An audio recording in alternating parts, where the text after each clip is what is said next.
తిరుమల శ్రీవారికి అనుకుంటే ఆయన అన్న తిరుపతి గోవిందరాజుకు సైతం వైసీపీ నేతలు శటగోపం పెట్టారని కిరణ్ రాయల్ మండిపడ్డారు. వైసీపీ పాలనలో గోవిందరాజస్వామి ఆలయంలో 50 కిలోల బంగారం మాయం చేశారని ఆయన ఆగ్రహం వ్యక్తం చేశారు. అసలు గోపురంలో నిజంగానే బంగారం వాడారా లేక బంగారం రంగు పెయింట్ వేశారా అనే అనుమానాలు వ్యక్తమవుతున్నాయని కిరణ్ రాయల్ ఆరోపిస్తున్నారు. గోవిందరాజస్వామి ఆలయంలో బంగారం స్కాంపై పూర్తిస్థాయి విచారణ జరిపి ప్రజలకు నిజాలు తెలియజేయాలంటున్న జనసేన నేత కిరణ్ రాయల్ తో మా సిటీ 24/7 ప్రతినిధి గిరినాథ్ ఫేస్ టు ఫేస్. రోజుకో వివాదం అయితే బయటపడుతున్న పరిస్థితి ఉంది. కల్తీ నెయ్యి వ్యవహారం, పరకామణి కేసుతో పాటు తాజాగా ఉన్నటువంటి వస్త్రం కొనుగోలులో నాణ్యత లేదంటూ కూడా సరే ఈ మధ్యన చర్చ అయితే జరిగిన పరిస్థితి ఉంది. తాజాగా కూడా సరే ఇవాళ విజిలెన్స్ ఎంక్వైరీ జరుగుతూ కూడా తిరుమలలో ఉన్నటువంటి గోవిందరాజస్వామి ఆలయంలో తాపడానికి 100 కిలోల బంగారంకి 50 కేజీలే వారాలంటూ కూడా సరే ఆరోపణల నేపథ్యంలో టీటీడీ విజిలెన్స్ కూడా ఎంక్వైరీ అయితే మొదలుపెట్టిన పరిస్థితి ఉంది.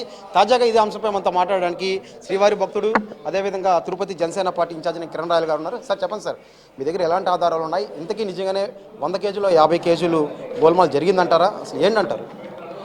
తిరుమల తిరుపతి దేవస్థానం విషయంలో 1 గ్రామ్ బంగారం చోరీ చేసిన చోరీయే, 1 గ్రామ్ బంగారం అబద్ధం చెప్పి దొంగలించిన చోరీయే.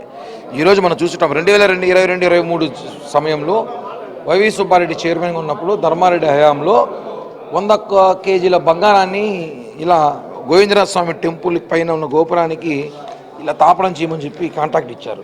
100 కేజీల బంగారము, 4300 కేజీల కాపరు ఇవన్నీ కలిపి తయారు చేశారు. కానీ 100 కేజీలు లేవు. అది ఎంత ఉందో తెలియదు, తర్వాత చెప్పలేదు. దీని మీద గతంలో ఆరోపణలు వచ్చాయి.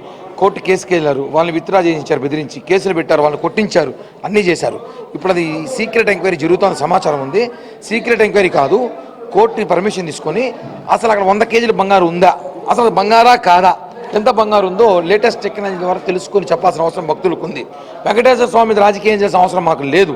కానీ వెంకటేశ్వర స్వామికి అన్యాయం చేసినట్టు దోపిడీ చేసిన దొంగల్ని బయటపడాల్సిన అవసరం మాకుంది. కాబట్టి మేము మాట్లాడుతున్నాం. 32 దేవతా విగ్రహాలని రోడ్డు పాలన చేశారు. ఎవడయ్యా మీకు 32 దేవతా విగ్రహాలు కొట్టి కట్టమన్నాడు? పైన చేయండి, మీకు చేత కాకపోతే ఇంకోటికి ఇంటి కాంటాక్ట్. దీని మీద సీరియస్గా మాట్లాడుతున్నాం. ఈ విషయాన్ని పవన్ కళ్యాణ్ గారి దృష్టికి తీసుకెళ్తాం. 100% దీని మీద పోరాటం చేస్తాం. ఈ 100 కేజీల బంగారు కాదు, 50 కేజీల బంగారు ఎవరు తీసుకోరు, ఎవరు ఆధునంలో బయటపడాల్సిన అవసరం ఉంది.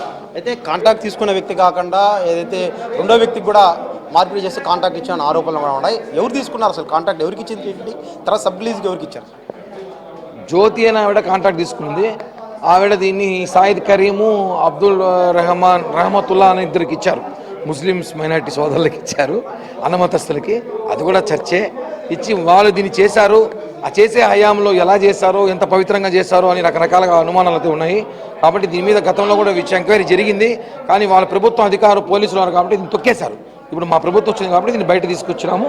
దీని మీద ఇప్పుడు 100 కేజీలు ఉందా లేదా చూడాల్సిన బాధ్యత అయితే ప్రభుత్వానికి ఉంది. అయితే గతంలో కూడా ఇదే ఆరోపణలు హిందూ సంఘాలు చేసిన నేపథ్యంలో అప్పటి మాజీ చైర్మన్గా ఉన్నట్టు వైవి సుబ్బారెడ్డి అట్లాంటిది ఏమీ లేదంటూ కూడా సరే కొట్టుపారేసిన సందర్భంలో మీడియాతో కూడా మాట్లాడడం జరిగింది. ఏ విధంగా చూడొచ్చంటారు? ఇప్పుడు తాజాగా 50 కేజీలు గోల్మాల్ జరిగిందనేసి వెనకడుంది. అయితే మీరేమంటున్నారంటే అసలు ఉన్నో 100 కేజీల్లో కూడా అది గోల్డా కాదా అని మీరు అనుమానం వ్యక్తం ఏ విధంగా చూడొచ్చు?